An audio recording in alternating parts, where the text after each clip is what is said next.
Free Rein, Truth or Mare, by Katherine Hapka or Hapka. To everyone who grabs the reins of their own life. Chapter 1. Easy, Raven, Zoe Phillips laughed as her horse tossed his head around and snorted at some rustling leaves in the bushes beside the dirt road. It's only a bird. He's just feeling good. Zoe's best friend Jade rode up beside her with a smile. We all are. It's such a gorgeous day. Simply wonderful, shouted a voice from the back. It was Becky, Zoe's other best friend. Zoe had to agree with her friends. Back in Los Angeles, where she was from, everyone always talked about how perfect the weather was. But in Zoe's opinion, California couldn't hold a candle to this place. This island off the coast of England where her mother had grown up, and where Zoe had been living for over a year now. She missed California every day, but on days like this, it was a little harder to imagine living back there. And she had Raven to thank for being here. She patted the big black horse on the neck. Raven was so special to her. He'd taught her so much. And her equally special friends, of course. Zoe glanced back at the rest of the group. Right behind her was Gabby, who had once been her rival and was now her friend.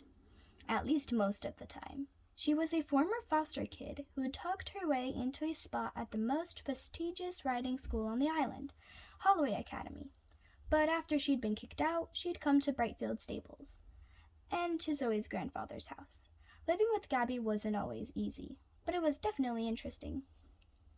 Behind Gabby came 3 younger riders. There was Heather, whose mother was mayor of the island and who had recently received her own pony, Princess, as a birthday gift. Beside her was Winnie, Becky's biggest fan and a brand new rider. Winnie had been bullied in the past, and Brightfields was her happy place. And finally there was Zoe's cousin, Aaron, who had spent most of the time on the island before. He was living back in California, but his mother had let him visit the island as a late birthday gift. Together, they were known as the Breakfast Club.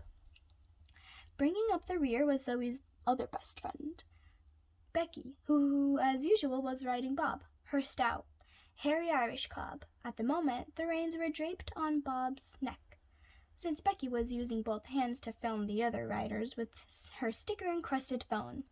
Just then, Jade looked back, too. "Becky!" she exclaimed. "Can't you keep at least one hand on the reins, for goodness sake? Safety first, you know." "Don't worry," Becky peered at the phone, shifting her viewfinder from the Breakfast Club over to Jade. "Bob knows where we're going. He's got a super sense of direction, practically a walking compass, especially when he's heading toward food. Oi, Bob, quit that!"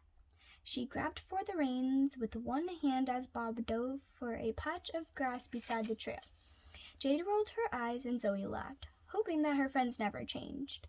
Jade was smart, sensible, and a lot of fun, but she liked to follow the rules. Becky believed in making up her own rules, in riding, in fashion, and in life, which was probably why she got along so well with the often mischievous Bob.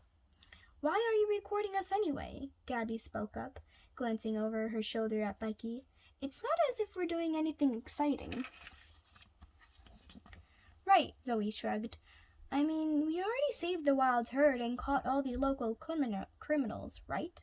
Jade shot her look. "Good thing Mia's not here," she said. "You shouldn't say things like that in front of her, you know." "Of course I wouldn't," Zoe protested. That was true. But she felt a twinge of guilt for joking about it anyway.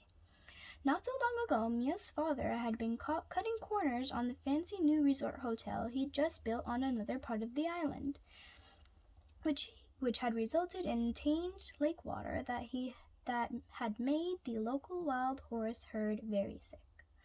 He'd been in prison ever since, awaiting trial.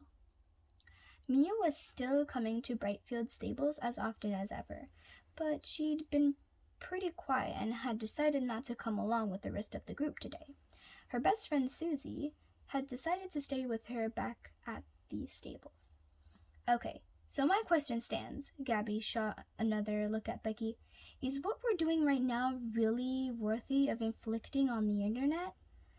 That was just like her. If there was one thing Zoe had learned about Gabby, it was that she never gave up on something she wanted, whether that was the answer to a question or a coveted spot on the under 18 UK squad.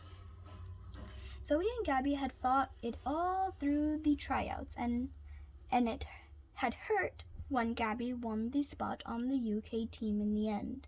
Now Zoe had a chance to try out for the team back home in America, but was it really worth leaving her friends behind?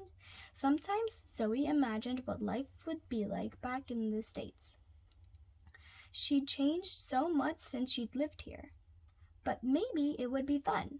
Lost in thought, she turned in just in time to hear Becky's response to Gabby. I promised Alex I'd film for him today. Since he couldn't come along, Becky sighed happily. Zoe smiled at Jade, who grinned back.